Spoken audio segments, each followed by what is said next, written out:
Hola a todos, les habla Aureliano Skijevsky. En este video vamos a hablar un poco sobre las escalas y bueno, nos vamos a concentrar en particular en el punto del programa donde hacemos referencia a el Kromer en la sección 1.4. Una pregunta interesante que podemos hacer en la biología es cómo están relacionadas la forma de los seres vivos y la forma de, de los ambientes que estos ocupan a la estructura de, de sus cuerpos y las partes de sus cuerpos, este, a la estructura de los seres vivos. Así, por ejemplo, nos referimos a la estructura, por ejemplo, cómo está constituido un animal como, por ejemplo, la hormiga. La hormiga tiene un exoesqueleto, tiene patas usualmente muy delgadas, pero otros animales, por ejemplo, los ratones que son mamíferos muy pequeños, suelen tener formas muy variadas, pero en términos generales son redondeados, paticas muy cortas en comparación con las dimensiones del cuerpo. De hecho, uno de los ratones más pequeños que hay eh, eh, tiene una apariencia mucho más redondeada incluso mucho más parecido a una bolita, a una esfera, que los ratones típicos. Em, Mientras otros animales, otros mamíferos, eh, que son extremadamente grandes, tienen, tienen una forma en que las extremidades eh, no necesariamente son cortas, ¿verdad? Como por ejemplo los perros o, o mamíferos como el elefante, que, en fin, todos tienen una forma diferente. ¿A qué debemos asociar eh, esa forma? Existe una necesidad fisiológica asociada a cada una de esas formas específicas. Entonces cabe la pregunta, para no irnos demasiado lejos, cabe la pregunta, consideren una hormiga. Una hormiga es un animal muy chiquito, ¿verdad? Usualmente hay hormigas que son extremadamente grandes, hasta de 1,5 centímetros de largo aproximadamente, ¿no? Eh, en otros sitios les llaman bachacos. Em, pero, pero no hay hormigas que sean demasiado grandes. Por ejemplo, una hormiga de un largo de la cola hasta la punta de la cabeza que sea 1,80 m, como por ejemplo somos nosotros. Nosotros, los humanos, fácilmente pueden tener una estatura de 1,80 m. ¿A qué se debe esto? ¿A qué se debe esta diferencia? Bueno, em, entonces, en lugar de preguntar esa cuestión específica, podríamos preguntarnos cómo sería una hormiga de 1,80 m de, de- de largo desde la punta de la cabeza hasta la punta de la cola, ¿verdad? Por supuesto, si yo digo que algo de esas dimensiones es una hormiga, es porque comparte todas las características de las hormigas pequeñas. No es que las patas van a ser diferentes y el interior del cuerpo va a funcionar diferente y solamente en el exterior luce como una hormiga. No, si yo digo que una hormiga tiene 1,80 m, es decir, es mucho más grande que una hormiga común y silvestre, em, estoy refiriéndome a que en su estructura es exactamente igual. Es decir, tiene un caparazón de las mismas, tiene un exoesqueleto también de las mismas dimensiones proporcionales al tamaño de sus patas, al tamaño de las antenas. Todo es, mantiene lo que llamamos un tamaño relativo igual unas partes a las otras. Así, por ejemplo, la pata trasera, pónganse ustedes que sea el doble de largo que las antenas. Bueno, esto seguirá ocurriendo así también en el caso de la hormiga que mida 1,80. Por eso digo, por eso le llamo hormiga. Entonces, bueno, sigamos con la discusión. Entonces, ¿cómo luciría una hormiga más grande? Bueno, simplemente más grande. Pero entonces podemos preguntarnos, ¿sería posible que una hormiga de esas dimensiones pudiese vivir, pudiese sobrevivir? Y bueno, uno en principio no encuentra ninguna incongruencia con la idea. Bueno, entonces, para hablar para discutir sobre ese tema, vamos a hacer unas cuantas, vamos a hacer unas cuantas definiciones de términos y vamos a tratar de introducir la idea de escalamiento.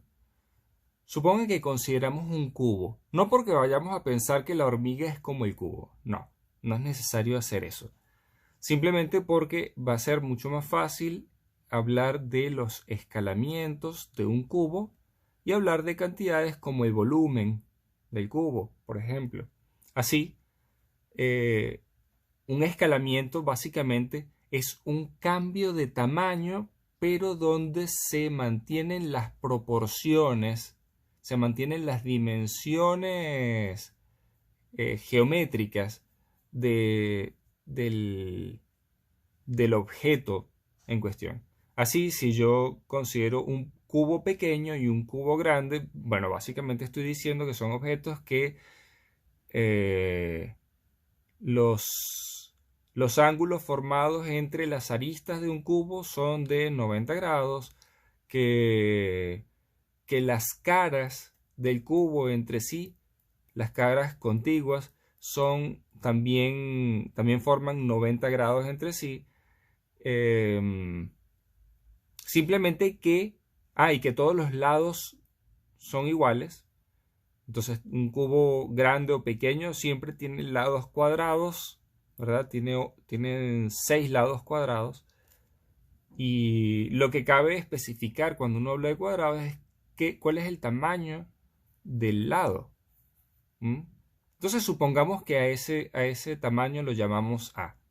Para el pequeño, para el cubo pequeño que tenemos a la izquierda. ¿Cómo sería para el cubo más grande? Bueno, tendríamos que decir algún otro valor. Y ojo que aquí yo estoy poniendo una letra para significar, para querer decir el ancho. El ancho del cubo, ¿verdad? La distancia desde la cara del lado izquierdo, por ejemplo, hasta la cara del lado derecho. Esa distancia también es la longitud de esta arista que estoy señalando con el bolígrafo. Esa distancia en realidad es igual a la distancia entre la cara de arriba y la cara de abajo, y también la distancia entre la cara del frente y la cara trasera. Bueno, en fin. Pero no estoy queriendo decir que A tome un valor específico. Yo simplemente estoy diciendo que A es pequeño. Eso podría ser, por ejemplo, en este caso, A mide, para el cubo de la izquierda, para mí mide como unos 2 milímetros. Para el cubo de la derecha, podría decir que mide como 1,5 centímetros, 1,7 centímetros. Podría ser unos 17 milímetros. Entonces ven, hay una diferencia, digamos, como decir que este cubo es unas 10 veces más grande que este. Y para referirnos a cantidades como el volumen, también utilizaremos letras. Entonces, si llamamos A al ancho y B al volumen, el volumen está relacionado al ancho por el producto de base por altura por profundidad, ¿verdad? Que sería A por A por A al cubo. Lo mismo podríamos decir de objetos geométricos con otra forma, un cilindro. Por supuesto, también podríamos decir lo mismo para objetos como hormigas, pero vamos a concentrarnos en figuras más simples. En el caso de un cilindro, tenemos que la altura la podemos llamar B y el radio del cilindro lo podemos llamar R. Esas dos cantidades caracterizan la forma del cilindro. Si yo voy a cambiar el cilindro para que sea igual pero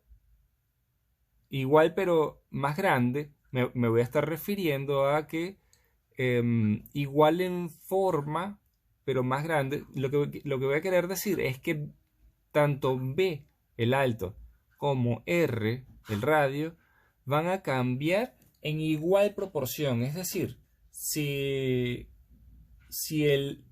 en este cilindro más grande tenemos, por ejemplo, aquí podríamos decir, a ver, este cilindro es más o menos de la altura de la distancia de una línea, ¿verdad? Entonces, que es como 1 centímetro. Este otro cilindro es de 4 líneas de largo. Si este cilindro es 4 veces más grande que el cilindro pequeño, entonces también el radio será 4 veces más grande. Van a cambiar en la misma proporción. Es decir, si este tiene tiene un radio, escribí B. Si este tiene un radio que sea R' y vamos a escribirlo aquí, R' y tiene un alto B', fíjense ustedes, esta rayita que estoy poniendo, que está aquí, que estoy poniendo acá, el apóstrofe, lo estoy llamando prima, ¿no? B' es como decir un cambio de nombre a la letra que significaba lo mismo, ¿verdad? B', en este caso sería 4 veces B, mientras que R', para que el cilindro sea similar, R' tendría que ser también 4 veces R. Así, la transformación que estamos considerando para ir de un cilindro al otro es lo que llamamos un escalamiento. Cambia todo en la misma proporción en todas las dimensiones. Ok, ¿cómo sería, por ejemplo, un cubo que fuese el doble del tamaño de un cubo original? Bueno, fíjense ustedes lo que ocurre con la longitud de las aristas del cubo. Si yo cambio el tamaño de una arista por 2 veces ese tamaño, entonces sería lo mismo que si pegásemos dos cubos como este, uno al lado del otro, y esos 2 cubos los pusiésemos encima de otros 2 cubos que estuvieran pegados, y atrás de esos 4 cubos que pegamos pusiésemos otros 4 cubos. Ven, duplicar el tamaño de la arista, en realidad nosotros podemos decir que duplica el tamaño del cubo, pero ojo que eso no significa que el volumen se duplique. El volumen es una cantidad que depende de la multiplicación de la base por la altura por la profundidad. Pero también podemos contar el volumen contando el número de cubos originales que caben dentro del cubo que tiene una arista 2 veces más grande que el original. Aquí podemos ver, hay 4 cubos arriba y 4 4 cubos abajo. Hay 8 cubos. Entonces el volumen del cubo más grande es 8 veces más grande que el volumen del cubo pequeño. Y si sacamos la cuenta utilizando la fórmula de base por altura por profundidad, el volumen de la figura más grande, que llamamos V', sería 2A por 2A por 2A, que sería 8A al cubo. ¿Mm?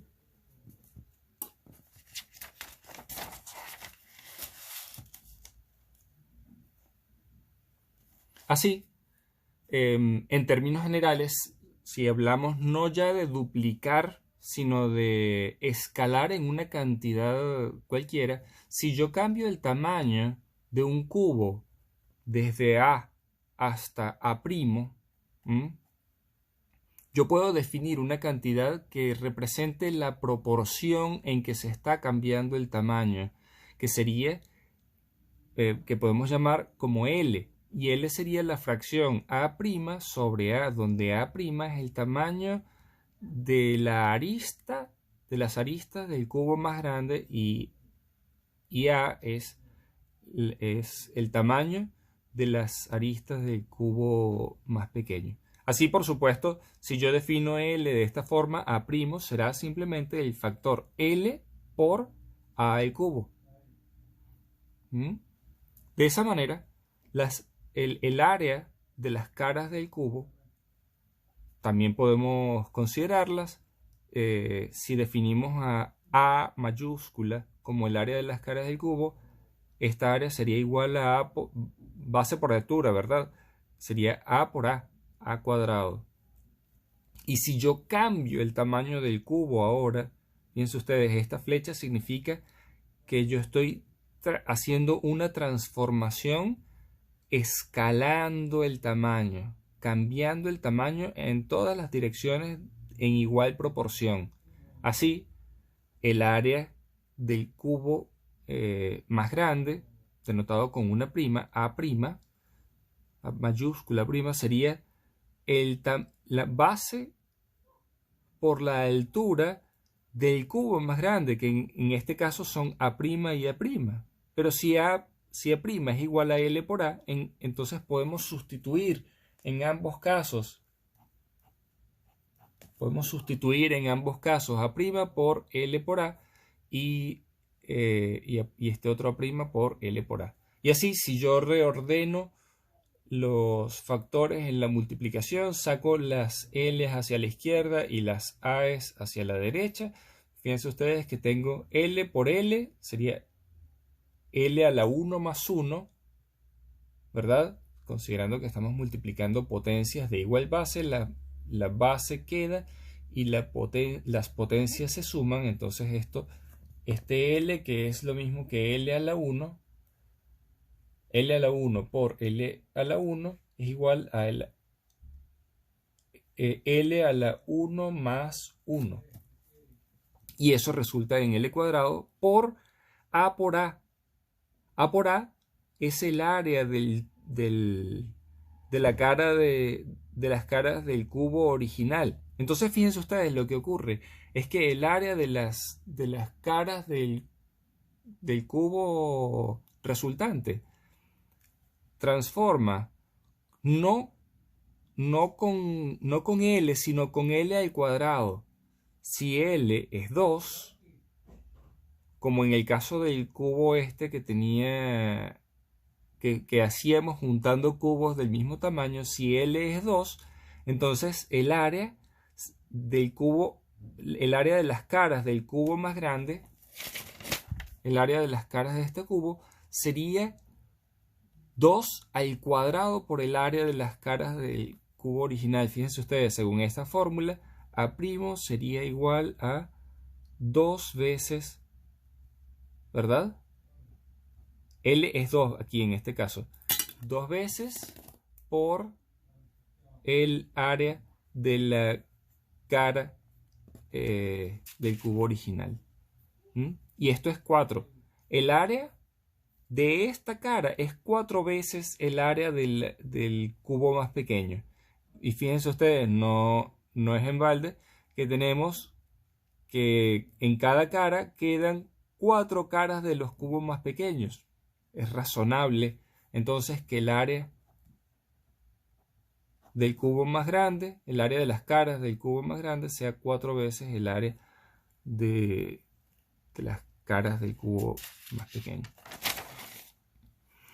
Y finalmente, podemos considerar otras cantidades, como por ejemplo la densidad de materia, ¿verdad? Y la masa. ¿Mm?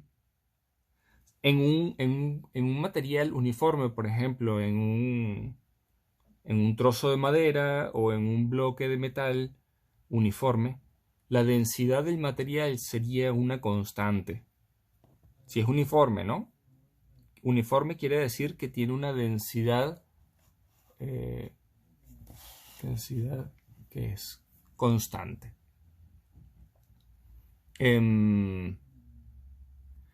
Y así, y de esa manera, si es uniforme, yo puedo definirla o puedo asociar la densidad al cociente entre la masa total del cuerpo con el volumen que éste ocupa. ¿Mm?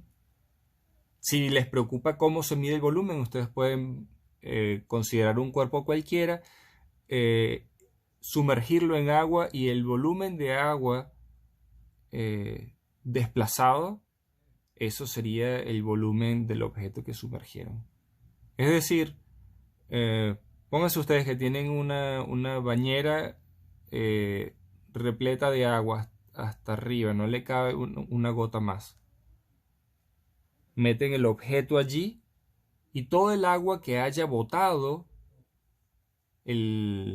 todo el agua que haya botado la bañera, la pueden juntar luego en otro frasco, miden el volumen de agua en ese otro frasco y ese sería el volumen del objeto. Así, ustedes pueden calcular la densidad de cualquier material que sea uniforme, utilizando este cociente, densidad igual a masa sobre volumen. De esta forma nosotros también podemos despejar la masa. ¿Cómo es la masa de un objeto en función de su densidad y su volumen? Bueno, podemos tomar esta fórmula original, multiplicar a ambos lados por el volumen. Y fíjense ustedes, el este cociente, esta división, yo la puedo extender hasta donde está el volumen y como lo que está en el numerador y como lo que está en el denominador son exactamente iguales, entonces yo puedo cancelarlos entre sí y de esta manera he despejado la masa. Entonces despejo la masa. También podría decir que paso a multiplicar lo que está dividiendo. Está dividiendo el volumen, pasa a multiplicar y me queda densidad por volumen. ¿Mm? Así, si por ejemplo tengo dos cuerpos, supongo que estamos considerando cubos de metal macizos o cubos de madera del mismo tipo de madera. Si tengo dos cubos de distintos tamaños, ¿verdad? Dado que estamos considerando un material similar, sus densidades serán iguales. La densidad no va a cambiar porque cambiemos el tamaño del cubo, ¿verdad? Por lo que si yo cambio el tamaño o si considero un cubo más grande, yo puedo relacionar las masas de ambos cubos si noto que la masa puede calcularse como la masa del cubo más grande puede calcularse como la densidad del cubo más grande por el volumen del cubo más grande, pero como la densidad del cubo más grande igual a la densidad del cubo más pequeño, entonces puedo quitar la prima del término donde aparece densidad, me queda la densidad del cubo más pequeño por el volumen del cubo más grande. Y como el cubo más grande tiene un volumen, ¿verdad? Tiene un volumen que es L al cubo por V, entonces porque el volumen transforma como A' al cubo. A' es L por A, y A' al cubo sería L por A por L por A por L por A, y por lo tanto si reordeno los factores me queda L al cubo por A al cubo, y A al cubo es el volumen del cubo más pequeño. Entonces el volumen será L al cubo por V, que es lo que escribimos aquí adentro de esta caja. Y bueno, para terminar la discusión podemos ver que